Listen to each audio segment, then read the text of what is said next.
lecture of semester 2 of 2021. We are expecting a few more students, so we'll give it another minute or so. I will, in the meantime, share some slides with you. Today's lecture is about forced migration, and our speaker is Akoi Bazi here. I've attended his lecture before and it's all very interesting, so that's why I've come back today.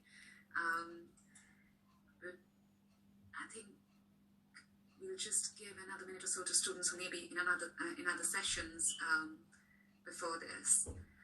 And while we are here, just to remind you, there's 6 steps to Global Citizenship Portfolio. Some of you have been on it since September, some of you have just joined it in semester 2, so just bear in mind that you need to complete all of these steps: a cultural awareness workshop, at least 2 lectures on global topics. You're here for one today. Then to be a Culture Connect mentor. If you have not signed up for that, there is still the option of doing other intercultural projects which are on the GCP form.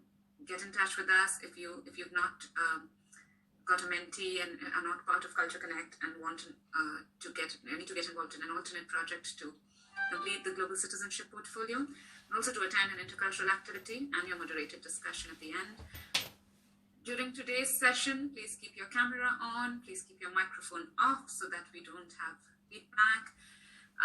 Please have your full name displayed on the on your Zoom display so I can mark the attendance. And as we go along, please feel free to type in your questions in the chat box. We will answer them at the end. If you want to ask your questions at the end, there will be opportunity for that as well. Also, I will show you the module site and the reflective form again at the end. But for now, yes, camera on, microphone off. Camera on because we like to see your faces as well. And do keep sending us your questions. I will stop sharing these slides and share Akoi's presentation. Right. Over to you, Akoi. Thank you very much. Good evening, everyone. Welcome to the session. I'm hoping that we will all share our experiences as well as be able to learn from each other.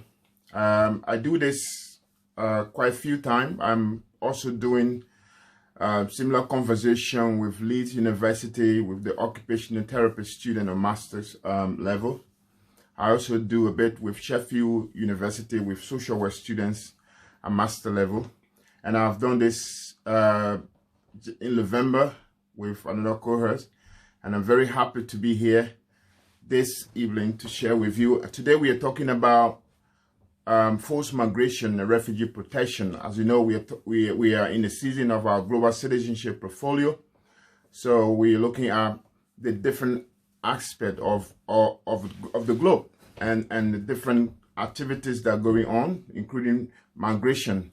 So I'd like us to go on to talk about maybe what is migration. You probably will know some of these answers, but we talk about what is forced migration and what is voluntary migration, as well as who is an asylum seeker and who is an economic migrant, as well as refugee.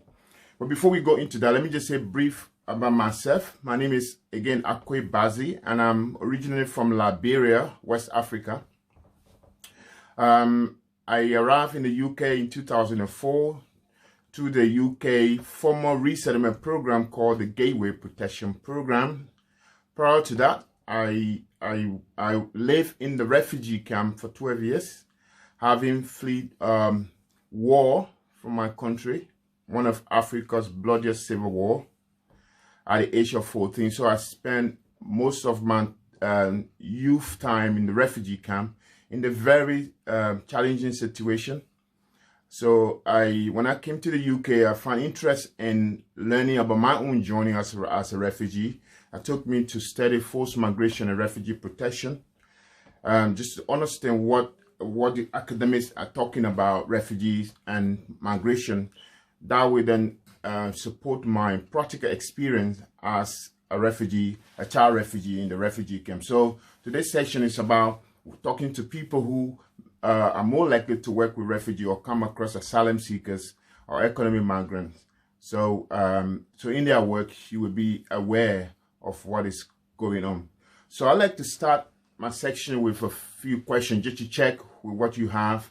And if you are happy to answer the question, you can unmute yourself initially and just say what you want to say about it. And we are still on the first slide, but just to ask the question for example, when you hear migration,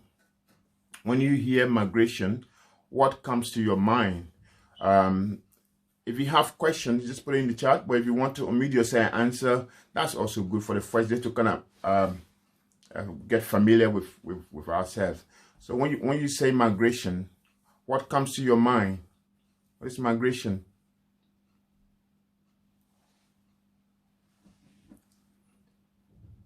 I think initially I'd like people to unmute and answer if you want to. If not, I will give some answers. But along the way, we'll get to understand more on some practical stuff.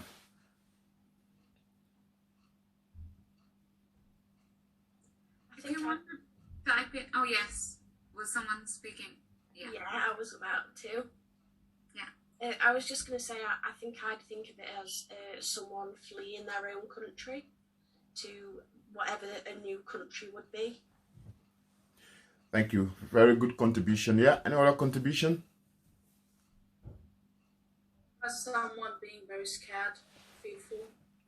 Someone being very scared. That's a good one as well. Yeah, I was very nervous, but I'm getting okay now. The more we talk from the beginning, then we get more excited to get through. Any more comment on that? Migration? So let me just say a little bit about that. Migration in itself is just a movement of people to a new area or country in order to find work or better living, as well as in order to seek refuge. So migration in itself it doesn't have big issue unless we then break them down into different form of migration. So then we come down to the next stage, which is what is forced migration. Then we come to issues. Forced migration then will be not only that people want to go to places, but they're forced to go to those places. So forced migration is a forced movement of a person or people away from their home or their region or their villages or their town, including being forced because of conflict, because of war or natural disaster. So when people are forced to move, then that is on part of migration. That is a category that is forced migration. And most often when we come to refugee, later we'll talk about war, political views, people are forced, but we talk about flooding. If you are in Sheffield, people can move from one town, from one village to other places. They're forced to do so because of natural disasters. The other form of migration is voluntary migration. That is, voluntary migration is where migrant has a choice whether to migrate or not. So it's voluntary. So that can be for many reasons. We may have student migration, people who actually chose to come to Sheffield to study or in the UK to study. So voluntarily they are doing so. And some people are coming voluntarily to look for work. And some people are coming voluntarily just for holiday. And I don't think most of us would think of all of those things as a form of migration. Some of us do know, and that's good to know. So in this global citizenship portfolio, we want to talk about people who are forced to migrate, forced migration. Yes? Was that hand up? Okay. Yes. So if we are talking about forced migration, so let's come to something much more challenging, because these are people we work with. These are people we probably live with. So let's think about refugee. Have you heard the word refugee? And if so, who is a refugee? Anybody can have a go. The good thing about this, no one is wrong. Whatever we say will make sense, and then we'll get the right thing out. Someone who is homeless, but not, not Yeah. in a nice way homeless. I don't know how to. Yeah, I get you. Someone who is homeless. Yeah, you soon realize that that's really true. Any other comment? Yes. It's seeking safety because where they say they're originally from isn't safe anymore. Yes, someone seeking safety, and you mentioned where they live originally is not safe anymore.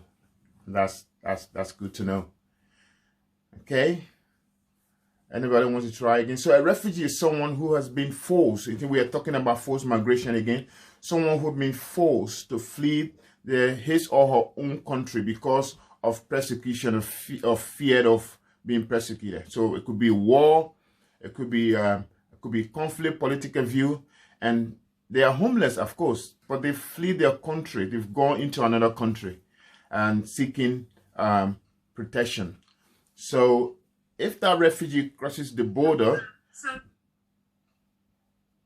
yes. Akoi, sorry, there's a student who wanted to say something, and I think. Oh yes, sorry. Yes, you can see everybody. That's fine. No, it's all right. I was just going to say as well, like a refugee, isn't that someone who's granted like refugee status when they get to another country?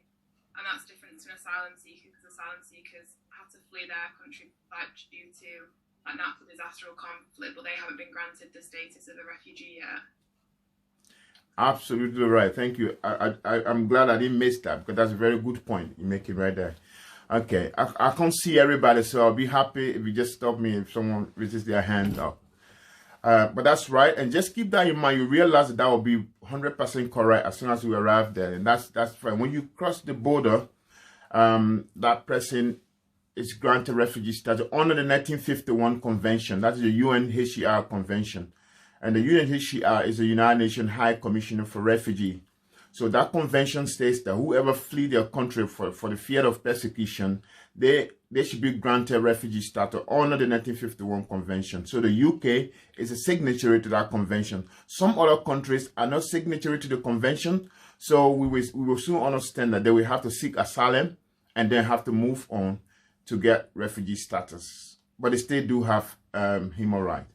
So we just talk about refugee now. You already answered the question about who is asylum seeker is, and so an asylum seeker is someone who obviously have left their country for the same reason why a refugee will leave, but then they will have to ask the country they've entered permission to stay.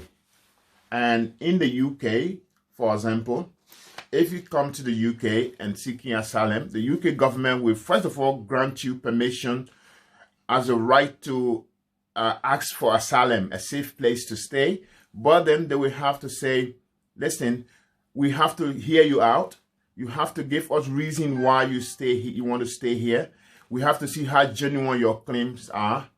And if the processes are all right, you got evidence of those things that you've said, then the UK government will give you some set of stay. It's not always refugee status, but they'll give you some conditional stay based on your case. In a case where you cannot prove that you are genuinely seeking asylum, just maybe because you just want to come to the UK government will be saying, right, look, you have your human right, but you have not given us enough to give you refugee status in the UK, not even a conditional stay. We are able to help you to go back home. And you'll be surprised that the UK government can actually do background investigation and even go to your country where you've come from to claim asylum in the UK. They will check and make sure that you are actually not safe. If you are safe, then you should be going back to the country that you've come from. And then you could come as student, you could come as economic migrant, you could come the legal way, not just coming to seek asylum in the country. So that is important to know. But we'll talk about that. For the last one is economic migrant. Have you heard economic migrant? Who is an economic migrant? Yes, please. I'd say I'm an economic migrant because I'm here I live in the UK for a job, so that's an economic migrant. Great contribution, yes. Anybody else thinking about economic migrant in a different way? So economic migrant is a person, like we just heard, an economic migrant is a person who chooses to move from one country to the other country to find work. So to get economic strength or to boost their finances. So it's a choice that people will make to come, and they can leave when they want to leave. Some countries, when you're coming to look for work, you have to prove that you can actually manage to look after yourself before you get a job. So they need to check how much money you have, or you might have to secure a job already before you can come. And some countries will just allow you to go. You got right to enter and go and find job. So you have to check when you're going out to look for a job somewhere.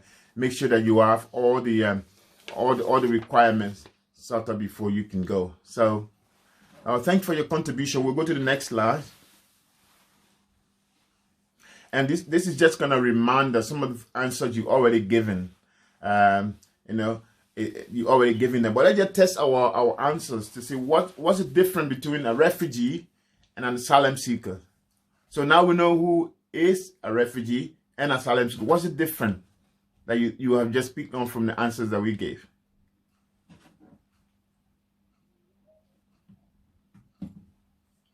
So you just said it. It's just about just saying, okay, asylum seeker is someone who come to the country, for example, the UK, and ask the UK government for a stay. And the refugee is someone who may have gone through the asylum process and now being allowed to stay in the UK as a refugee. So when you claim, you wait for decision. When you have the decision, you become refugee already. So there are so many asylum seekers. They are still here in the UK legally, but they are not refugees because they are still going through their process. Sometimes they will refuse them one or twice. Unless they've exhausted their appeal, they can stay appeal. And if all the appeal being exhausted, no new case, and they are now at the stage of being removed, then of course they have to be removed. But you will understand later that most of those people who refuse, they will then disappear. And they are undocumented in the UK. They are not allowed to stay, but they cannot go home. They just disappear on the radar. So you may have come across someone who claimed to be living in the UK, but they don't have address, no bank account. They might be taking cash in hand, illegally working for some survivor, but they're not allowed to stay. So, of course, we got some people in that situation. And the difference between refugee and economic migrant is just the economic migrant comes voluntarily, willingly, and the refugee is forced to come. So they may all have right to work and do all the things they could do. And the refugee, we come because of some kind of a force. So let test our memory a little bit. How many refugees are there around the world? Do you know? This is a guess, okay? You just guess, and I'm sure they're in millions. So give your best guess, and I'll give some answers. How many refugees are there around the world? That's including people who are internally displaced. Remember, I just mentioned if we had issued in Sheffield, and you left from Sheffield to Rotherham, you are internally displaced. You are not in your city. You are in another town. So around the world, people who are fleeing persecution or stay within their country or across the border, how many of them around the world are refugees? I'm going to take a guess of 50 million. Good guess. Good guess. Maybe a little higher.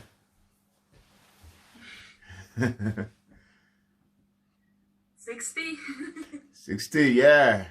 Even better, but a little higher. 70. Oh, very much close. But stay a little higher. 80. Yes. So, I mean, we can run that out to 80, but it's actually at least, because we stay checking. As we are talking now, people stay fleeing. So at least 79.5 million. So it's about 80 million people around the world who've been forced to flee their homes. And you can just imagine how large that is. The first number you got around 60 was last 2 years we're in 60, but now we're going down to 79.5, and that's so that includes internally displaced people. But let's look at precisely refugees, not internally displaced people. Refugees actually who got UNHCR status refugees under the 1951 convention. How many of them we think are? It's over 20 million. That's the best clue you can give.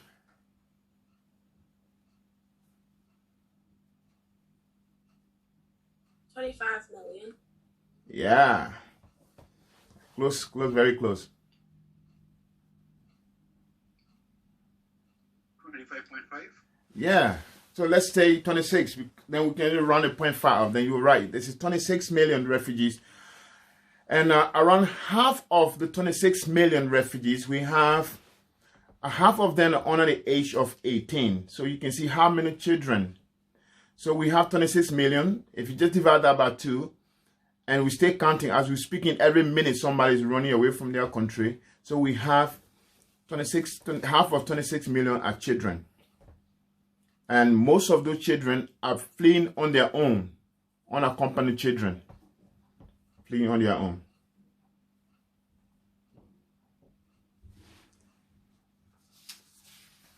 Let's just think about that a little bit. So let's think about the UK. Maybe to go to the next slide, please. We got some numbers there, but I'd like to explain. If you go to the next, okay. So let's get some facts. So by the end of 2020 in the UK, there were 31,752 asylum applications. So you can remember if 2020 was more of it was about coronavirus, but yet we got this number in the UK. Then we have we have 61,000 pending asylum cases. So that is almost double. I mean, the UK is slow in processing asylum cases if you look at the numbers. Consider the application and the one that stay pending. So there's a lot of people still waiting for decision. Then someone mentioned stateless people. So we have 161 stateless person in the UK. Someone who is who cannot have no state at all in the UK. So the UK is still kind of abiding by the UN convention and say accommodating some of these people. If you thought about all of these, maybe when we hear the news and the media, we think there's so many asylum seekers and the population is flooded by the number of refugee and asylum seekers we talk about. But actually, that's 0.26% of the UK population. You know the UK population. So that's very, very small number of people compared to the population. But the way we talk about refugees and asylum seekers, the support we give to them, I must be honest, I've traveled across Europe and I've compared America and Canada as well. The support they gave to refugee compared to the UK. I am a refugee myself. I'll say I appreciate the UK support. I think there's a lot of kind of intensive support that is given to refugee here compared to other countries. But when you see numbers, then you see that the UK is way down in terms of number. Maybe people can argue that because they're taking fewer people, they're able to support them thoroughly. But that's just an argument. I don't think that's the case because UK got capacity to take a lot of people if they want to. So we can see UK is below Germany, France, Spain, Greece. And most of the refugees that come to the UK, as you can see, from Iran, Eritrea, Sudan, and Syria. So the point here is that the UK, if you think in the UK have more asylum seekers than most countries, that is not true. The UK has asylum seekers, but not more than all the countries, as you can see the figures from those statistics. So we'll take the next slide, please. Again, in the UK, if we talk about refugee, the UK been doing resettlement for a long time, but in 2004, the UK, again, we were blessed under the Home Secretary David Blanket, who is in Sheffield. In 2004, they passed a law to have a formal resettlement program called the Gateway Protection Program. Initially, they were taking 500 refugees under the UN dossier program. So it means that the UNHCR will identify refugees outside the UK and document them and spread this document around the countries that are signatories and say, could you help these people? And the UK said, yes, we could do some. And they started taking 500 and that increased to 750 every year coming to the UK under the Gateway Protection Program. So that's the program I work on. I work on the UN program in Yorkshire and Humberside. and that is directly from the UN to the UK to the European Partnership.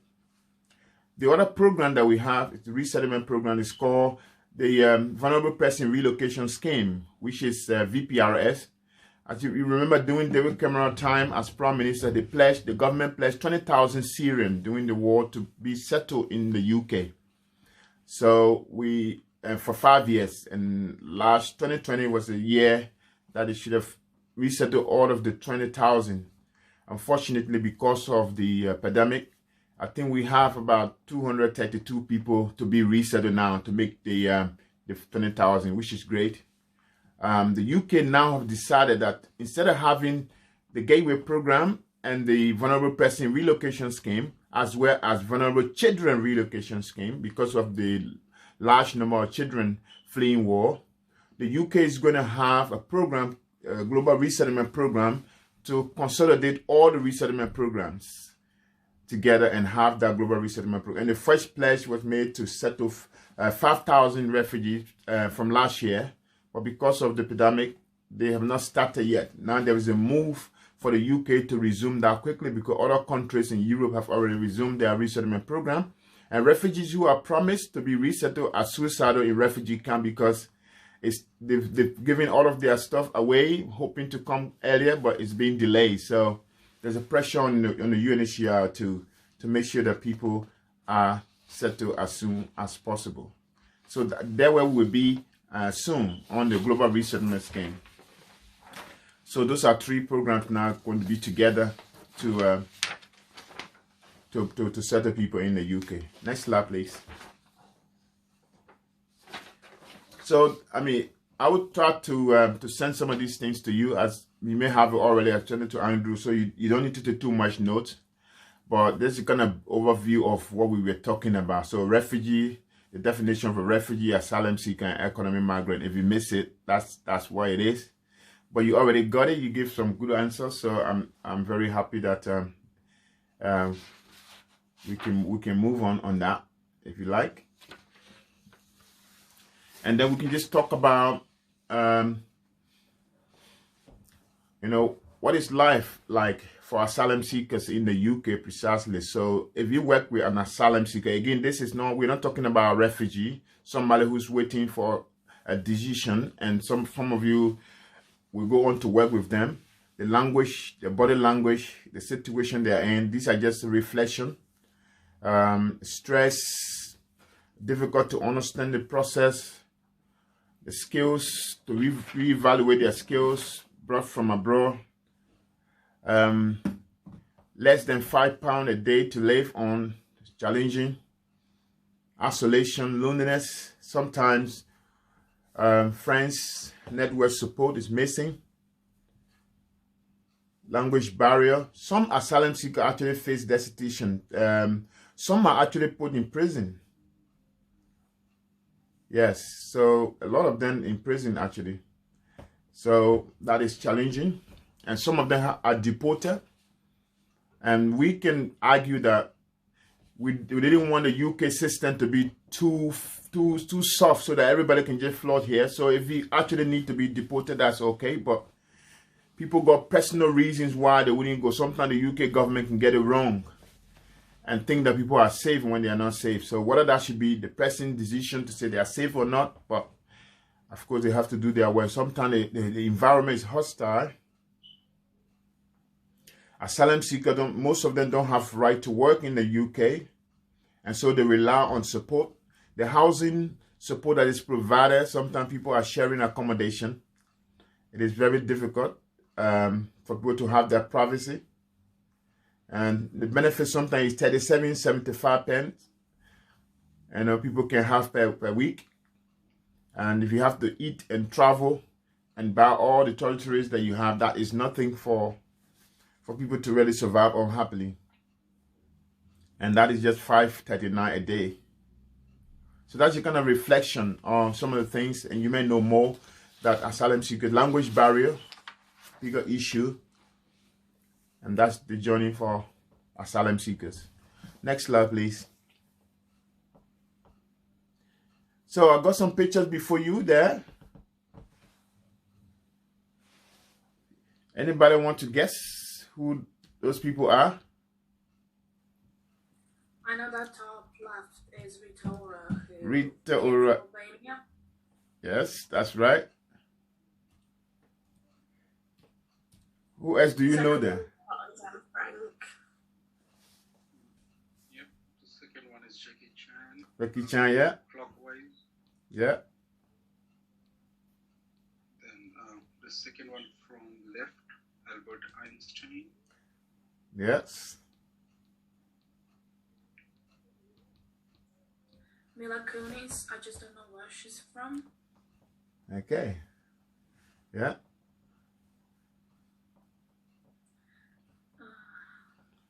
Lucky Dube. Lucky I Dube. think that's somewhere. Is that Bob Marley or Lucky Dube? Yeah, you looked at Lucky Dube. It's Bob Marley.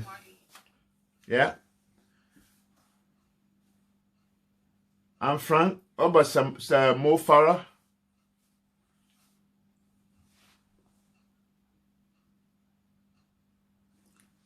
Omar. So the reason we put these pictures here, we wanted to check with you, what do you think these people got in common relating to refugee or asylum seekers? What do you think they have in common? Did they all flee their countries Okay. for some reasons?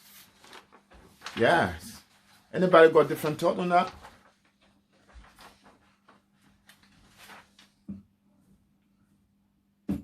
So all of them are refugees. So all of these people flee their countries for some reason, as we mentioned, some persecution, including Marks and Spencer.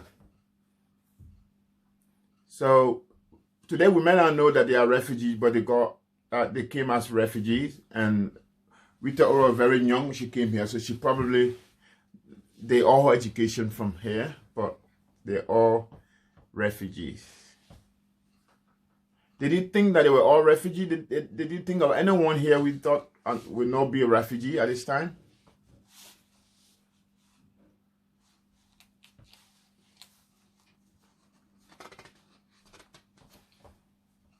Right, so that's what we have them in common. They are all refugees. So let's move on to the next slide.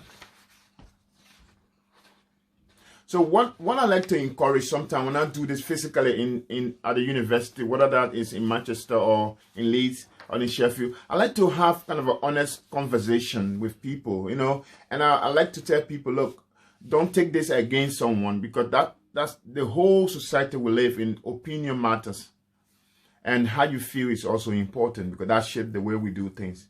So this does not show anyone to be bad or good, but we just wanted to do it. When I do it with children, for example, like in high school, we have great fun. People just say how they feel about things. So let's ask some questions, and when you have your answer, just say why, and that's it. You know, no judgment here. So the question is, we should welcome refugee and asylum seekers in our communities. Is that something that you support, or you're not sure, or that's something you wouldn't want happen? So just say your view.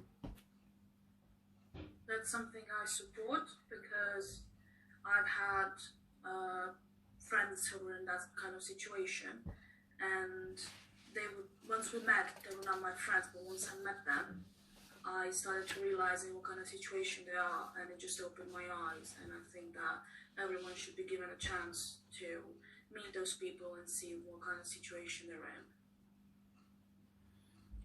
in. Okay. Any other person want to have a go on any of the questions here? Let's do the first one first, about welcoming people in the community. Any alternative view on that? Maybe.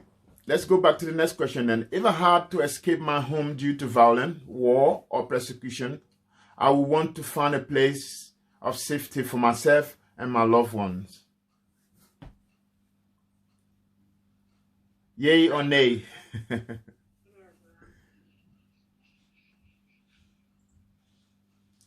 What do you think?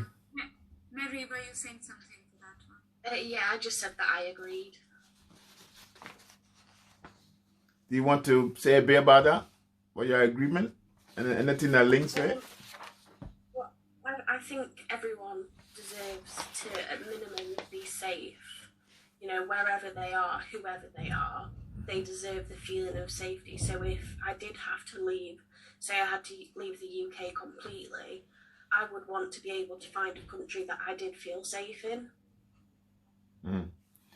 So how does that relate to global citizenship? How do we put that in? Because we are in the new world talking about global citizenship, different parts making the bigger picture. And if this is very clear that we should consider this seriously, how does that relate to our own model on global citizenship? Anybody can just Raise awareness and educate us more on these topics.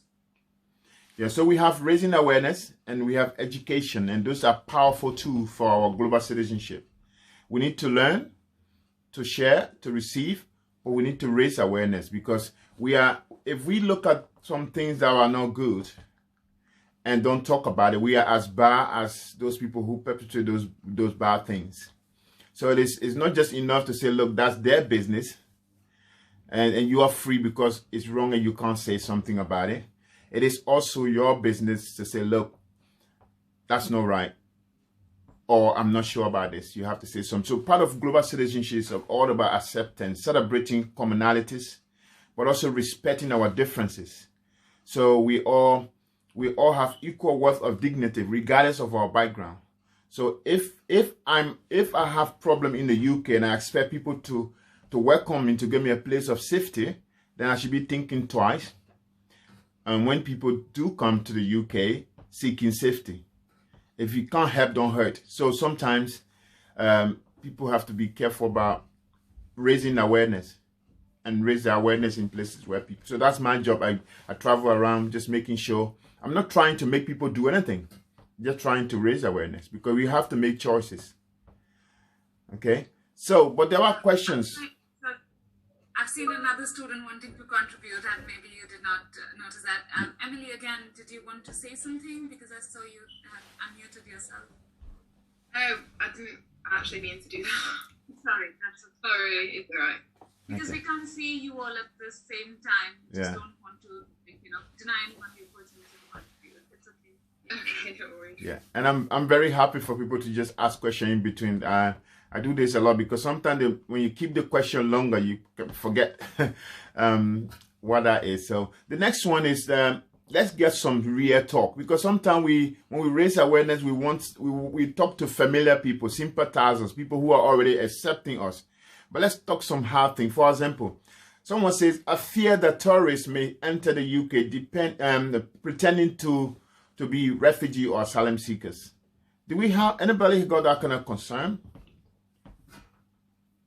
Considering the world we live, the global world that we live in today, do we have some fear like that? Like people will come pretending to be refugees, and they will actually do some wicked things in their country.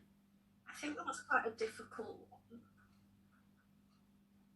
because obviously there's always going to be the chance that could happen, but is it a case of, you can't say that every refugee or asylum seeker could potentially be a terrorist.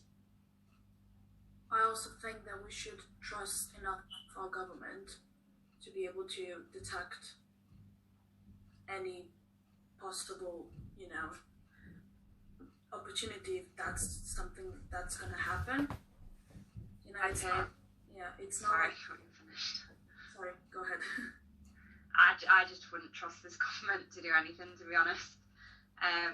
But I don't personally think that any refugee should be worried about them causing any harm. But I do think that people have come from such horrible, war-torn and deprived places that I think the government needs to step in and create some kind of more mental health help for people that come here because of everything you've just said that they have to live through when they get here. Even I'm not saying that I'd be scared of them doing anything horrible, but I think it's horrible that they've come from such horrible situations and then we don't welcome them here. We just leave them to deal with such a mental health crisis. I wouldn't almost blame someone for having a breakdown when they get here, personally. Yeah, I feel that I trust UK's government because where I come from, just because of this statement, most of my country is afraid of terrorism, and that's why we do not accept anyone. My country, most of the people and my government, they do not accept anyone, and they do not take people in just because of that fear. And once I came here, once I saw what government is doing, I just government is doing a great job, and you should trust it because it could be worse, to be honest. Okay. Well, thank you so much. Yeah. Any more? I think someone's trying. Yeah, go on. I definitely disagree with the statement because I think it's probably worth saying that, especially in the case of the United Kingdom, most of the terrorism that we see in the United Kingdom is not coming from abroad. It's homegrown. It's domestic. It's people who've been radicalised within the UK. So the chances of a risk of it being someone who is a refugee or an asylum seeker are already low, as proven by history in many ways. Thank you for the contribution. This is kind of a practical example of global citizenship. Every answer is right here. We can also give evidence of refugees who become terrorists in Germany, for example. But we also know that we have homegrown terrorists. So the answer is, in every community we have good people and bad people. So it's not about refugee or asylum seekers. It's just how society works. So if we get that clear mindset that this is not about labeling refugees or asylum seekers, it's just like, if it's going to happen, it could just happen right by your next door, or it could happen right on your street. So let's not try to take this to the line of refugee and asylum seeker and bring it to national issue. And I think it's difficult to trust the government, but we should try to trust the government as well, because whatever we do, we got them. We have to hold them responsible to do certain things, but we can also do a lot. And the way we can hold the government responsible to raise awareness, to have petition and make sure that we put pressure on them to do the right thing, because we can hold them by the policies and the law that in our country. So this is a difficult one, and I'm glad that we touch every base. The key here is we have to make sure that we look after ourselves and look after others, not to label certain group of people as terrorists just because they are in the marginalized position. So let's take the last one. I think that the UK should look after its own people first and then have refugee and asylum seekers. What do you think?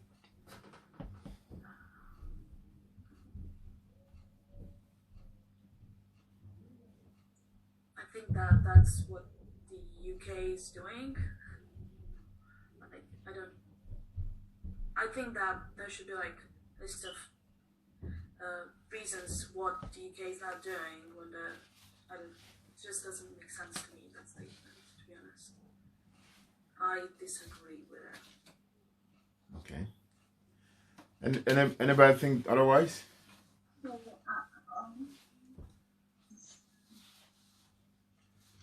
It's hard after the citizens. Well, I don't think so. I think just like a mother would, she would look after her children first before she would think of someone outside. So I think they should look after their own citizens first before looking after the refugees. Just my thoughts, though. Yeah, and that's fair. No one is wrong here. The question would be: is it possible to do both?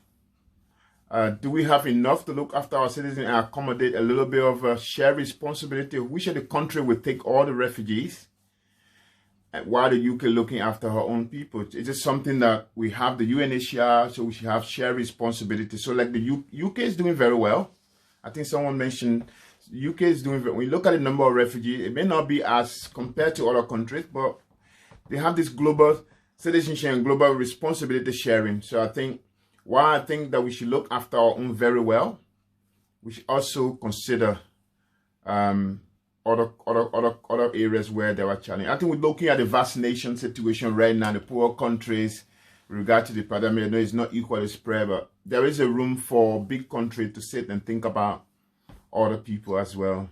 I was just gonna say as well that I disagree with the statement because I feel like everyone has the right to have their human rights respected, and when you look at the UN Declaration of Human Rights, if the UK denied people of seeking asylum or refuge, it would be breaching their human rights, which I don't think is right. I think because like we're such a developed nation in so many ways, I think to deny people of seeking a safe place to live and work and I just think it'd be really wrong. I think people in this country are like so fortunate to live here and be born here. And I think if the tables were turned, then they wouldn't like it if themselves and their family couldn't just live somewhere safe. Thank you very much. Someone saying something? Yeah. Please. I think what I take from my experience or can I see and hear and read, the UK government has many volunteering organizations working on refugees. So they contribute a lot to help those people. With the UK government, so there is a balance. I think government taking care of their people and taking care of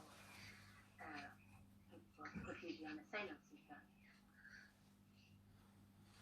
Thank you very much. Just to add to that, maybe, I feel like if the UK government, I'm coming across badly, I think if the UK government was looking after its own people, it would have more people in the country willing to help refugees and asylum seekers. It seems that the more deprived someone is, the less willing they are to help someone else that is coming into the country or is maybe deprived too. So I think that if it had helped its poorest people better, or if it managed to, there would be more people that were willing to help others and be in a position maybe to help others, which would be brilliant, obviously. Absolutely. So that's a useful food for thought. I just wanted to add one line here as well, that this is a very slippery slope when we start thinking who needs more help. Everyone should be treated equally, no matter their background. Completely. Yeah, my point is we're thinking about government. Can we as citizens, we're talking about global citizenship, can we do something to defy the government? If we think that the government is not doing much, can the people on the ground decide to welcome other people? I'm saying this because we have community sponsorship in Canada, which are introduced in the UK as well. When the people of the UK challenge the government that they want to help to support refugees, and they are asking the government to send people to them because they have seen they're struggling, and that prompted the motivation to even get 20,000 Syrians in the UK. So some of the things we are doing here as university students, as global citizens, we can challenge the government because they got rules and they have to amend those constitution. They have to go back and debate. But when they see the votes from us, I think some things will change. So global citizenship and community sponsorship did a lot of things to change that. So in Yorkshire and Humberside, in those villages, there are Syrian refugees that are looked after by churches, by community organizations, by family members, and making sure that to prove to the government, you don't have to worry about all this budget. We have a little more we can share. And that's the spirit within the community that is working very well. The other thing I wanted to talk about is that there are asylum seekers that are still struggling. There are people in detention. So I'll just give you a little bit. At the end of the year, by June 2020, it's a total number of 19,128 individuals entered detention in the UK. So the other question is whether the UK just need to open the border for people who claim they are struggling, or we should trust the government to scrutinize and find genuine cases that are really in need of help. So there's a fine balance you want to have there. If not, of course, many people want to come to the UK, and there are so many people who would not want to come to the UK if their countries were safe. But there are so many people staying in detention, and there are organizations that are advocating for them to come out of detention, at least to have some normal life. So it's not all positive cases. When people seek asylum in the UK, there are a lot of no and a lot of deportation, a lot of detention, the challenges in their lifestyles. So just for you to know that when we have that many refugees, there are still so many stay beyond iron bar because of their desire to move in another country. Is there any question you want to ask on that?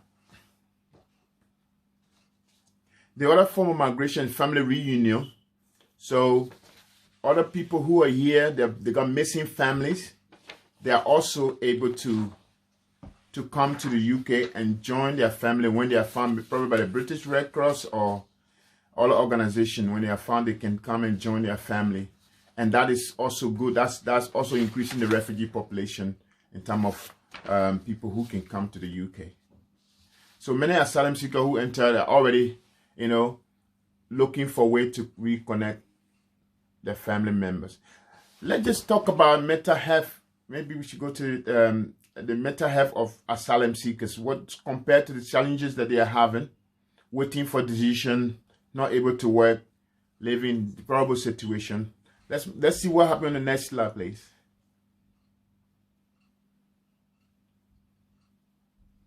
So what we've been doing, we're just trying to empathize. So it's just about our ability to understand and share someone else's feeling. So if you put your shoes in the refugee case. So for example, we don't have much time, but I wanted to try to do a quick exercise, but that's been explained already. And that was just to imagine that you are in another country and abruptly there's a war or conflict, something you don't know about, and you have to flee your country quickly, leaving everything behind, coming to a new country. How do you feel? Missing your family. Maybe, like myself, your father is killed before you, or you were 14 and went to refugee camp and spent 12 years on your own, living on food ration in the forest with snakes and worms. If you try to empathize a little bit, you will see that you will understand the plight of refugees and asylum seekers. You will understand some of them. I'm not claiming here that everyone who seeks asylum is genuine, but we have to make sure that those who got genuine cases are looked after in a different way, because they already got other cases like mental health issues already. If not, they become very challenging in our community or in our society as global citizens. Next slide, please. So that was where I'm going to allow you to, in those squares, you're going to put the most important things in your life in there. And I'm going to ask you, if we were in the classrooms, I'm going to ask you to swap over with your friends, having put your most important things in your life. And I'll ask them to just cancel 3 of them with no permission, as if they were rebels, as if they were warlords, and they were going to take it away from you, and they give your life back to you half empty. And how you're going to, the language you're going to use, and you will hear refugees say, I'm frustrated, devastating, and it's that. And if you are a social worker or you are an international student doing something else, and you found a client before you saying, I'm angry, I'm frustrated, some professionals take that personally. But they're not saying they're angry at you or with you. They're saying they're angry for the fact that they are here. And they shouldn't be here. If there were no war in their country, they were able to look after themselves. But they're now here. They can't speak language. They can't speak the English. They don't understand the culture. But you just want to do your job quickly because you have another client waiting. But they just needed time to be able to express themselves to you. So those frustrations can be in their minds and in their head, and that can add on the already mental health situation that we already have. So yes, just quickly to the next one. I think we finished. So that we just talk about the barriers. Those are things, the poor mental health, asylum system, loss of skills, limited fund, destitution, social isolation. Those are the ingredients of the asylum seeker's life. And to unblock those ones, you have to be kind. You have to understand them very well. Next slide, please. Okay. So that's where we stop. And we have about 4 minutes. So we want to give that for further announcement. If you have questions that we can run through quickly, I'll be happy to take them.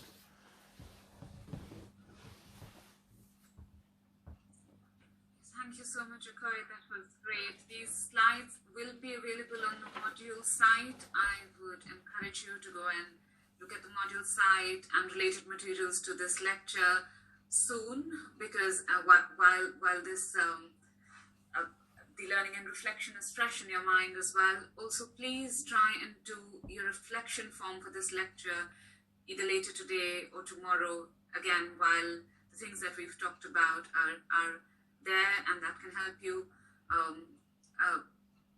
prepare better for the way forward on the portfolio, and also for your moderated discussion at the end.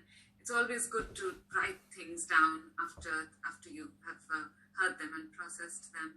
But we do have a bit of time, so if you have any questions and you want to send them in chat. Where do I find the reflection form? The reflection form is on UniHub, and I can ask Andrew to send it to you. If I'm just going to take note of your name. If you've not got the direct link, I'll request for it to be sent to you. But yeah, you can find the Global Citizenship Portfolio Reflection Form on UniHub, and if you are signed up for the portfolio, you would have access to that. Dear Christina as well, sure.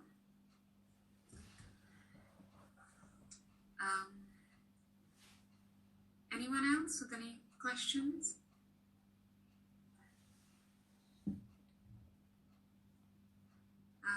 Yes, Katie, I will include you on the list for the form. Thanks. What I can do is maybe we will send a reminder of the reflection form to everyone. So if you've not set up one already, you set up one form for the entire portfolio and keep filling it in as you attend lectures and activities, and you submit it right at the end once you've completed all of the activities. Okay. You can see if I can find it now and share it as well. But if we have any questions for Okoye while we have him here about his experience of having that life experience and also working with refugees for all these years as well. Just wanted to say thank you for sharing your story.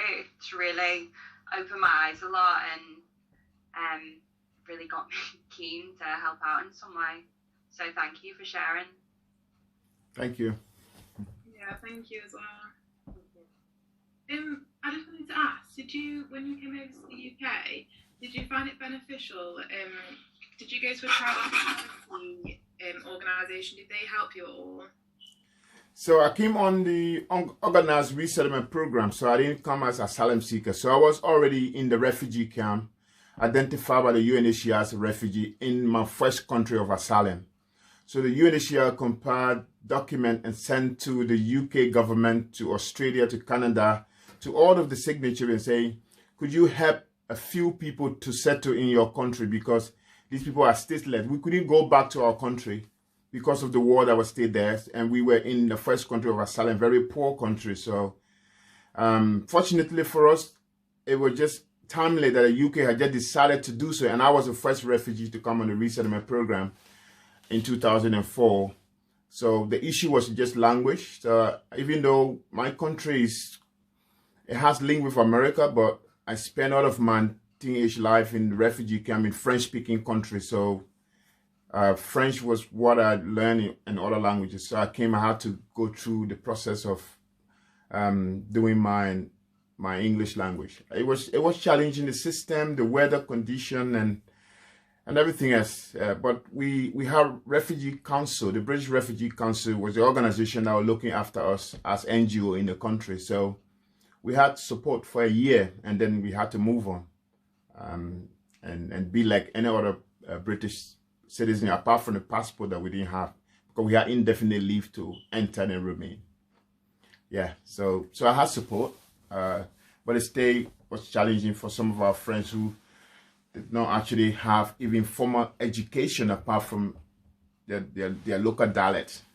So it was good for me because I learned good French.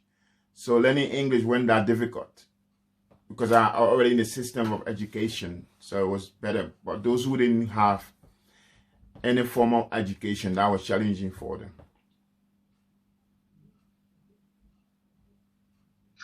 I was wondering, how do they house the children if you say half of the asylum seekers are alone and unaccompanied? So what happens to them? Yeah, that's about 13 million. So it's a shared responsibility. So some of them stay in very poor countries, and you can just imagine child labor. You can just imagine child exploitation. You can imagine so many things that we couldn't even, expand here. But the few of them that are lucky, they're able to go into countries like the UK, where we value people and we look after children. Then they can either be in the foster care or they are looked after very well. But imagine if you had 13 million, and in the UK we only talk about 146.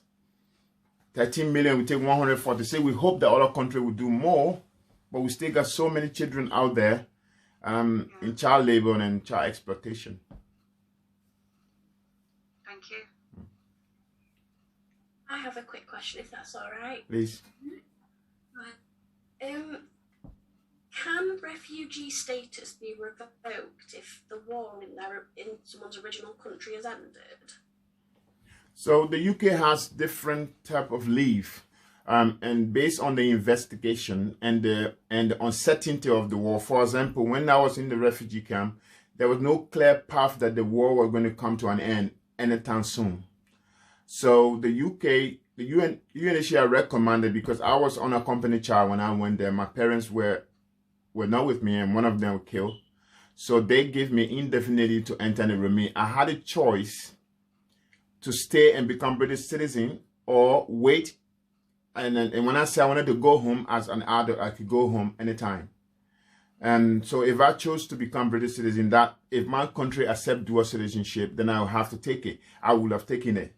If not, if I date in my country did not accept dual citizenship, I will have to renounce my country's citizenship and become British forever. So some are just temporary leave to remain. Some will stay for 3 years. For example, the Syrian program, 20,000 Syrian.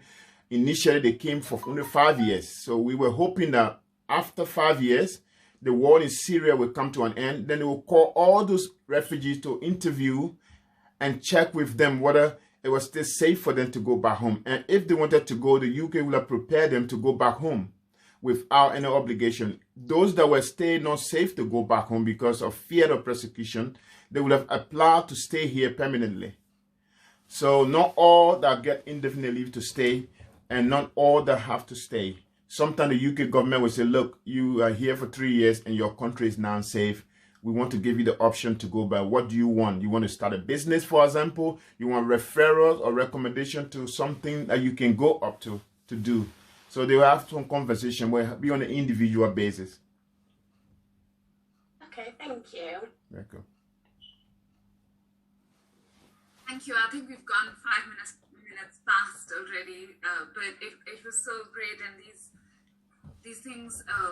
I could just I remember this exercise that you did, and I think it's unfortunate that we were not able to do it today because it really makes you think a lot, having to think about things that are important to us and then taken away. So maybe sometime on campus or in another setting, we'll have the opportunity of further exposure. I'm sure students who would have been moved by today's session may want to explore more options of helping or of getting involved or working with refugees or asylum seekers. And of course, we can help you with the contact details if you're interested in anything like that. Coming back to the reflections form, I have shared the link to the reflections form. I will do that one more time. So please copy the link before you leave the Zoom room today, so that you have the form. And there are some more comments. Yes, there's lots of thank yous for sharing your story for this eye-opening session. Welcome. And thank you all, having the contributions. I think this is one of the most two-way Zoom session that I have had the fortune of attending through the portfolio. So your contributions were so great, and it's we're always constantly learning. I've been working on Global Citizenship Portfolio for 3 years now, but after every session with a new set of students, I still have more things to think about, and that's what you're bringing to these sessions. So thank you. Yeah. But please, that's why I keep emphasizing, work on your reflections form tonight while all of this learning, all of this thinking is fresh, and before other aspects of life start clouding it. Yeah, I must say also that I've been doing this for a long time, and I travel across Europe, but this particular session is very interactive. The way you responded actually made me feel that we were communicating. Sometimes I can do 2 hours and just me talking. I have to force people to go on break and then come back, but you've been very responsive, and that's very good. That shows that there's a learning here. But I also have the opportunity to coordinate volunteering and resettlement across South Yorkshire and Humberside. So if you want to volunteer or you want to know about this, please do share my contact. Give us a call. My passion is to raise awareness so that people have the opportunity to choose. I don't make anybody to do anything. I've lived 12 years in refugee camp. Nothing in this country is too difficult for me now. I just want to make sure that those who are in need of help, we can have a shared responsibility across the globe. Thank you very much. Thank you. I'm going to close this lecture now, but any questions you want to send us later, or if you want us to send your contact details or anything, we'd be happy to send us an email, send Andrew an email. Okay, take care. Bye. Thanks, Akoy. Yeah. Thank you. Thank you. Bye. Thank you.